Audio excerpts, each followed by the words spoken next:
ఓం శుక్లాంబరధరం విష్ణుం శశివర్ణం చతుర్భుజం ప్రసన్నవదనం ధ్యాయేత్ సర్వవిఘ్నోపశాంతయే. ఓం సరస్వతీ నమస్తుభ్యం వరదే కామరూపిణి విద్యారంభం కరిష్యామి సిద్ధిర్భవతు మే సదా. ఓం గురుర్బ్రహ్మా గురుర్విష్ణుః గురుర్దేవో మహేశ్వరః గురు సాక్షాత్ పరబ్రహ్మ తస్మై శ్రీ గురవే నమః. మనం యోగ వశిష్టం అనే గ్రంథంలో ఉపశమన ప్రకరణంలో 2వ భాగంలో 5వ అంశం గురించి తెలుసుకోబోతున్నాము. భూత భవిష్యత్తులను జయించడం, వర్తమానంలో ఏర్పడి ఉండడం. శ్రీ వశిష్ఠ మహర్షి: శ్రీరామచంద్ర, ఆ జనకుడు ఆ విధంగా విచారణ చేస్తూనే యథాప్రాప్తంగా రాచకార్యంలో నెరవేరుస్తూ ఉండేవాడు. ధీరత్వంతో కూడిన తన సునిశ్చిత బుద్ధిని ఉపయోగిస్తూ నేను నాది అనబడు అహంకార మమకారంలో అధిగమించాడు. ఆయనకు విషయముల పట్ల ఏమాత్రం ఉత్సుకత ఉద్వేగంలో ఏర్పడుట లేదు. ఈ ఎదురుగా ఉన్న దృశ్యంలో అతడు త్యజించుట లేదు, గ్రహించుట కూడా లేదు. దేని పట్ల ప్రియత్వం గాని ద్వేషబుద్ధి గాని ఏర్పడకుండానే వర్తమాన కాలంలో ప్రాప్తించుచున్న దానిని శోకరహితుడై నిర్వర్తిస్తూ ఉంటున్నాడు. అన్ని సమయములందు వివేకమును విడుచుట లేదు. అందుచేత సమ్యక్ జ్ఞానం ఏమాత్రం కలంకితమగుటలేదు. విఘ్నాలు లేనట్టి నిర్మలమైన ఆకాశంలో సూర్యుడు నిర్విరామంగా ప్రకాశిస్తున్నట్లు అతని హృదయంలో నిష్కలంకమగు చిదాత్మత్వము సర్వదా ప్రకాశించసాగింది. అవును, నేను బ్రహ్మమయుడను, సర్వభూతజాలమందు సదృశమయ్యున్న ఆత్మ భగవానుడను. అందుచేత నేను సర్వభూతాత్మ కోవిదుడను అవుచున్నాను.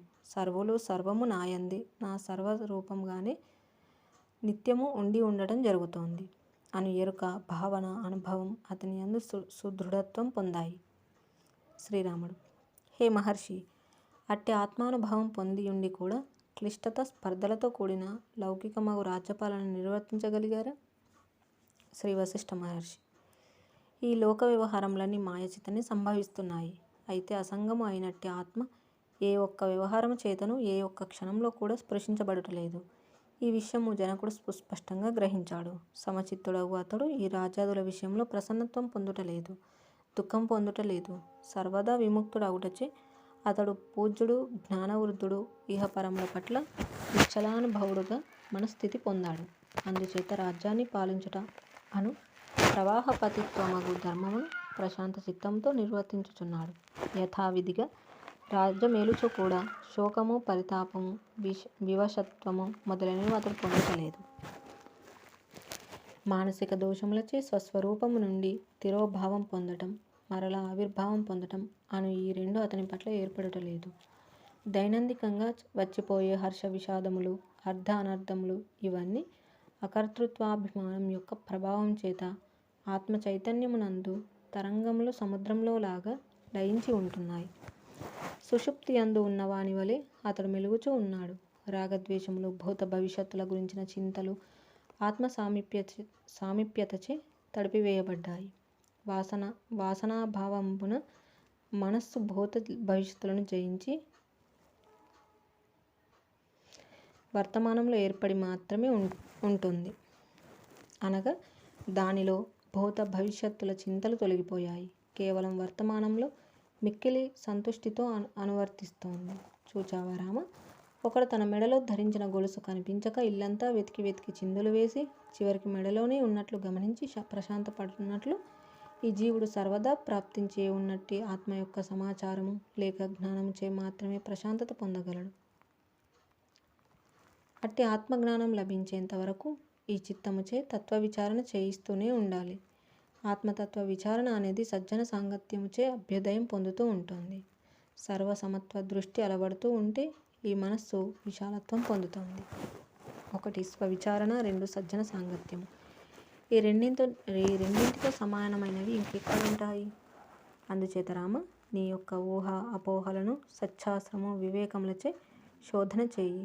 లక్ష్యశుద్ధితో శాస్త్రానుసారం ప్రయత్నిస్తూ ఉండగా క్రమముగా నీ బుద్ధి నిర్మలమవుతోంది. అప్పుడు అఖండమగు ఆత్మను లేక ఆత్మతత్వమును నీకు మరింకెవరు గుర్తు చేయనక్కర్లేదు. అప్పుడు నీవు అజ్ఞానాంధకారముచే బాధించబడవు సుమా. ప్రజ్ఞ. ఓ మహామతి రామచంద్ర, ఈ సంసారము అనేక కల్లోలములతో అనేక విపత్తులతో నిండి ఉంటుంది. అధిగమించడానికి సాధ్యము అను రీతిలో అనేక విషయ పరంపరలు ప్రాప్తిస్తున్నాయి. అయితే ఈ సంసార నదీ జలమును ప్రజ్ఞ అనే నావ సహాయముతో దాటివేయవచ్చు. కోమలమైన పూతీగను అల్పమైన గాలి కూడా అటు ఇటు కదిలిస్తూ బాధిస్తుంది. ప్రజ్ఞావిహీనుడైన ఒక మూఢుని అతి స్వల్పమైన విషయంలో కూడా బాధించగలుగుతాయి. ఒకానొకడు నిస్సహాయుడు కావచ్చు. శాస్త్రములలోని ఆయా వివరణాదులు అతనికి తెలియకపోవచ్చును. కానీ అతడు కనుక శ్రద్ధ ప్రజ్ఞలతో కూడిన పరిశీలకుడే క్రమంగా విజ్ఞానశీలుడు అయినాడా, ఇక అతడు ఈ సంసార సముద్రంను అవలీలగా దాటివేస్తున్నాడు, కార్యసిద్ధిని పొందుచున్నాడు. అజ్ఞుడో అతడు ఎంతో బలవంతుడైతే మాత్రం ఏం లాభం? చివరకు అధోగతే శరణ్యమవుచున్నది. అందుకే మానవుడైన వాడు తన ప్రజ్ఞను శాస్త్రము సాంగత్యం అనే రెండింటి సహాయంతో కాపాడుకోవాలి.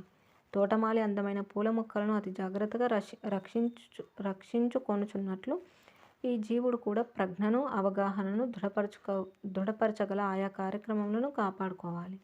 అనేక సత్కర్మల రూపమున ప్రజ్ఞ తప్పకుండా ఉత్తమమైన అమృతతుల్యమైన ఫలములను ప్రసాదించగలదు. ఈ జనులందరూ ధన వస్తు అధికారాలను సంపాదించడానికి అనేక ప్రయత్నములను చేస్తున్నారు కదా. అదేవిధంగా ఈ ప్రజ్ఞను వృద్ధి చేసుకోవడానికి కూడా సర్వ ప్రయత్నములు చేయాలి కదా. అసలు ఈ సంసారం అనబడేది ఎక్కడి నుండి ఎట్లా విజృంభిస్తోంది? ప్రజ్ఞామాంద్యం చేతనే సర్వ దుఃఖములకు ఆపదలకు ఆలవాలమైన ఈ సంసారము స్వీయ హృదయం నుండి ఉద్భవిస్తోంది సుమ. అందుచేత మీరంతా ఏమాత్రం బద్దకించకండి. ప్రయత్నశీలురై ప్రజ్ఞామాంద్యమును తొలగించుకోండి. స్వర్గ పాతాళ బ్రహ్మలోకములలో ఏ సుఖములు ప్రాప్తించగలవని జనులు అనుకుంటూ ఉంటారో అవన్నీ కూడా ఇక్కడే ఉత్తమ ప్రజ్ఞచే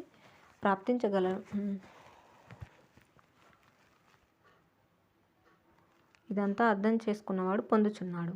నాయనలారా, మహానుభావులంతా ఉత్తమోత్తమైన తమ యొక్క ప్రజ్ఞ చేతనే ఈ ఎదురుగా తారసపడుచున్న భయంకర సంసారాన్ని దాటివేస్తున్నారు. అంతేగాని వారు ఎచ్చటికో వెళ్ళుట చేతనో ఏదో చూచుట చేతనో కాదు సుమ. దానము, తీర్థము, తపస్సు వీటినన్నింటి యొక్క అంతిమ లక్ష్యము ఉత్తమ ప్రజ్ఞ సముపార్జించుటయే. పారమార్థిక జీవితం విషయం అటుంచి ఈ లౌకిక జీవిత విషయం కూడా అంతే కదా. ఈ భూమిపై చరించుచున్న ఈ జీవులు ఏవేవైతే సంపత్తులు పొందుచున్నారో అవన్నీ ప్రజ్ఞ అనే పండ్ల చెట్ల నుండి రసభరితమై పడి రాలిన ఫలములే కదా. అంతేకాదు, భయంకరమైన పంజా గల ఒక సింహమును 2-3 నక్కలు తమ తెలివితేటలతో ప్రజ్ఞతో జయించి వేస్తున్నాయి. ప్రజ్ఞ కారణంగానే సామాన్యుడై పుట్టిన ఒకానొకడు మహానాయకుడు కావటం, రాజు కావడం చూస్తున్నాం. అట్లాగే స్వర్గమోక్షములు మొదలైనవి కూడా ప్రజ్ఞావంతులుగా లభిస్తున్నాయి. ప్రజ్ఞ అనగా ఇక్కడ తెలివి మరియు ప్రయత్నము మరియు సాహసము. గొప్ప విషయాలు కూడా ప్రజ్ఞావంతుడు స్వల్పకాలంలో గ్రహించి అనేక మందిని అధిగమించి వేయటం ప్రపంచంలో మనం చూస్తున్న విషయమే. వివేకుల హృదయంలో ఉండేది ఈ ప్రజ్ఞ అనే మణియే. అది వారికి కల్పవృక్షంలాగా కోరుకున్న ఫలములను సిద్ధింపజేస్తూ ఉంటుంది. నావను నడపటం చేతనైన వాడు తుఫానును ఎదుర్కోగలుగుతాడు. ఈత నేర్చిన వాడే మునిగిపోకుండా గట్టు చేరుతాడు. అశిక్షితుడు, అప్రజ్ఞానవంతుడు సంసార సాగరాన్ని దాటగలడ లేదు. ప్రజ్ఞను సునిశ్చితం చేయని వాని బుద్ధి స్వల్ప విషయములచే ఆకర్షణ వికర్షణలకు లోనవుతోంది. వివేక వైరాగ్యములతో కూడిన బుద్ధి సన్మార్గంలో నియమించబడినప్పుడు ఆ బుద్ధే నావలాగా సంసారమును దాటింపజేస్తోంది. ఆ సన్మార్గమును ఎన్నుకొన్నందుకు పర్యవసానం ఆపదలు, దుఃఖాలు వచ్చిపడటంలో ఆశ్చర్యమేమున్నది? కవచం ధరించిన వానిని బాణాలు తాకినా ఏమీ చేయలేవు కదా. ప్రజ్ఞ లేక తెలివి మరుగున పడిన క్షణాలలో తృష్ణ వచ్చి చేరుతుంది. కామక్రోధ లోభ మోహాదులు ఆ తృష్ణ యొక్క సైనికులై వాటి నుండి రాగము, ద్వేషము, చింత మొదలైనవన్నీ వచ్చి పడుచున్నాయి. ప్రజ్ఞావంతుని అవన్నీ ఏమాత్రం సమీపించలేవని గ్రహించు. ఓ రామచంద్ర, నీవు సమ్యక్ దృష్టిని సంపాదించి అట్టి దృష్టి చేయి ప్రపంచమును గాంచుచు మోక్షస్వరూపుడవు కావాలని అనుకుంటున్నావా? అయితే వెంటనే ప్రజ్ఞను ఆశ్రయించు. గుణదోష తత్వ వివేకము ద్వారా సమదర్శివి అగుము. ఇక సంపదలు గాని ఆపదలు గాని నిన్నేమీ చేయలేవు. ప్రజ్ఞ కొరవడిన తరుణంలో ఏర్పడిన అహంకారము అనబడే దట్టమైన మేఘము పరమాత్మ అనే సూర్య భగవానుని కనబడకుండా కప్పివేస్తోంది. ఆ మేఘము ప్రజ్ఞ అనబడే వాయువీచికచే త్రోసివేయబడుచుంది. మొక్కలు నాటే ముందు రైతు భూమిని దున్ని సిద్ధం చేయునట్లు నీవు హృదయమును సవిచారణ, గురువాక్య విశ్లేషణ, ఉత్తమ కార్యక్రమములు అను భాగాలు గల నాగలితో హృదయ క్షేత్రమును సిద్ధము చేసి వివేకము, ప్రజ్ఞ అను పంటను సంపాదించు. అప్పుడు ఈ విచారించబడుచున్నదంతా నీకు స్వయంగా సుస్పష్టం కాగలదు. జై శ్రీరామ్. ఆ విధంగా ఇక్కడ భూత భవిష్యత్తులను జయించి వర్తమానంలో ఏర్పడి ఉండడం అనే అంశాన్ని గురించి తెలియజేస్తూ వచ్చారు. స్వవిచారణ, గురువులను ఆశ్రయించడం అనే విషయాల వల్ల వాటిని అభ్యసిస్తూ ఉండమని చెప్పేసి చెప్పడము మనం ఇక్కడ చూస్తున్నాము. ప్రజ్ఞ అనేది ఎంత ముఖ్యమైనది, అది మనల్ని ఏ విధంగా ఒక స్థితిలో నిలుపుతుంది, ప్రజ్ఞను కలిగి ఉండాలనే విషయాన్ని మనకి ఇక్కడ వివరించడం చూసాము. ఇక తర్వాతి అంశం 6 మనోవిచారణ.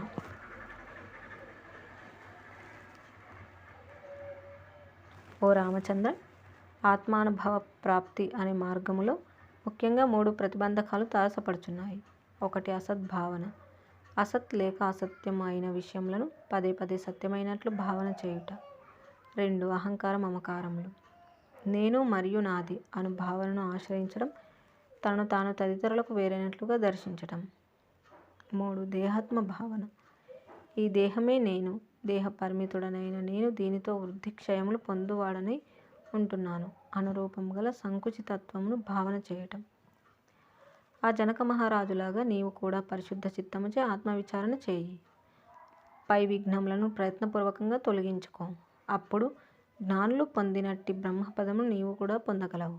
ప్రాజ్ఞులైనట్టి కొందరు సాత్వికులు మరియు రాజస సాత్విక జాతీయులు ప్రాప్తములన్నింటిలోకి అత్యంత ఔన్నత్యమైనట్టి ఆత్మతత్వమును స్వయంగా తమ యొక్క వివేక బలము చేత గ్రహిస్తున్నారు. ఆత్మశాంతి పొందనంత వరకు ఈ ఇంద్రియములు అనే శత్రువులను సరైన రీతిలో నియమించి ఆత్మానుసంధానం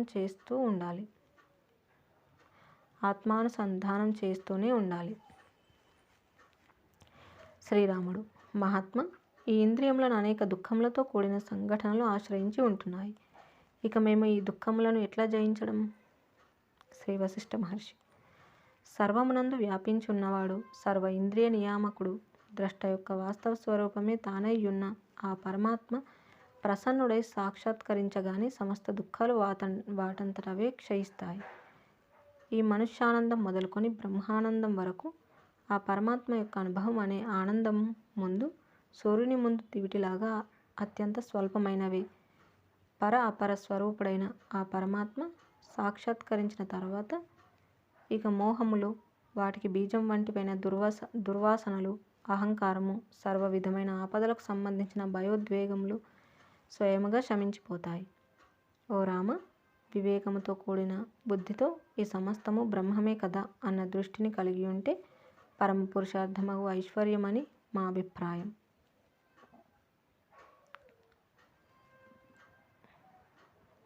వివేకముతో కూడిన బుద్ధితో ఈ సమస్తము బ్రహ్మమే కదా అన్న దృష్టిని కలిగి ఉంటే పరమ పురుషార్థమగు ఐశ్వర్యమని మా అభిప్రాయం.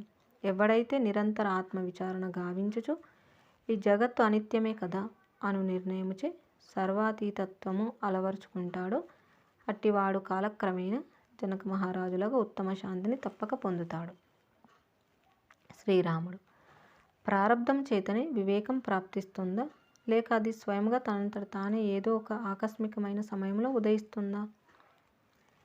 శ్రీ వశిష్ఠ మహర్షి, ఏ జీవుడైతే ఈ సంసారం పట్ల భయభీతుడై ఉత్తమమైన అవగాహనయే ఇందుకు మార్గము అని గ్రహించి ఆత్మజ్ఞానం కొరకు స్వప్రయత్నంను ఆశ్రయిస్తాడో అట్టివానికి మాత్రమే వివేకంతో కూడిన దృష్టి రూపుదిద్దుకుంటోంది. ఆత్మజ్ఞానం అనబడేది ధనం వలన కానీ, బంధువుల వలన కానీ, దైవం అను దాని చేత కానీ, అనేక కర్మల చేత కానీ ప్రాప్తించేది కాదు. అందుకొరకై చేసే పురుష ప్రయత్నం చేతనే అది సాధించబడుతోంది. వివేకము, వైరాగ్యము ఈ రెండింటి విషయంలో ప్రారబ్ధం ఉంటేనే అవి లభిస్తాయి, లేదా స్వయంగా కాకతాళీయంగా లభిస్తాయని తలచి తెలియని ఏదో శక్తిపై ఆధారపడేవారు మా దృష్టిలో మూర్ఖులు మాత్రమే. ప్రారబ్ధం ప్రతికూలంగా ఉంటే మేమేమి చేస్తాం? అందుకే వివేకం మాకు లభించడం లేదు అని తలచేవారు జ్ఞానుల దృష్టిలో ఆయా వికల్పాలకు దాసోహం అంటున్న మందభాగ్యులు మాత్రమే. కనుక ఓ సభికులారా, మీ అందరికీ నేను విన్నపం చేస్తున్నాను. మీరంతా అట్టి మాటలు కట్టిపెట్టండి. చక్కగా వివేకంతో కూడిన దృష్టిని అలవరుచుకోండి. ఆత్మచేతని ఆత్మను దర్శించండి. ఉత్తమ బుద్ధి ద్వారా సంసార సాగరమును దాటివేయండి. మనం ఇప్పుడు చెప్పుకున్న ఈ జనకుని వృత్తాంతము అజ్ఞాన వృక్షమును ఛేదించగలదని, జ్ఞాన వృక్షమును కలిగించగలదని, జ్ఞాన సుఖమును కలిగించగలదని పెద్దలు అంటూ ఉంటారు. సుబుద్ధి ఒక్కడే తనయందు పరమాత్మ సాక్షాత్కారమును గాంచగలడని చెప్పుటే దీని ఉద్దేశము. ఎండవేడిమి చేత మంచు కరిగిపోతోంది. అట్లాగే ఆత్మతత్వ విచారణచే ఈ సంసార పటాటోపం లేక వికల్పము క్షణాలలో నశించిపోతుంది. ఈ దేహమే నేను అనున్నది అజ్ఞానం యొక్క పరాకాష్ఠ. అట్టి సంకుచిత స్వభావం నశించిందా, ఒకప్పుడు మహత్తరమైన సర్వవ్యాప్తమైన నిజాత్మ ప్రకాశము స్వయముగానే ఆవిర్భవిస్తోంది. అనగా ఆత్మ యొక్క విస్తారం ఉదయించగలదు. జై శ్రీరామ్. ఈ విధంగా మనోవిచారణ అనేది మనకు వివరించడం జరిగింది. అంటే వివేకం అనేది స్వతహాగా వస్తుందా, ప్రారబ్ధంగా వస్తుందా అనేటువంటి ప్రశ్న అడగా దాని గురించి వివరించి చెప్పడం అనేది చూసాము. మనం మిగిలిన అంశాలు మళ్ళీ తెలుసుకుందాం. జై శ్రీరామ్. కాయేన వాచా మనసేంద్రియైర్వా బుద్ధ్యాత్మనా వా ప్రకృతే స్వభావాత్ కరోమి యద్యత్ సకలం పరస్మై నారాయణాయేతి సమర్పయామి. స్వస్తి. ఓం తత్సత్.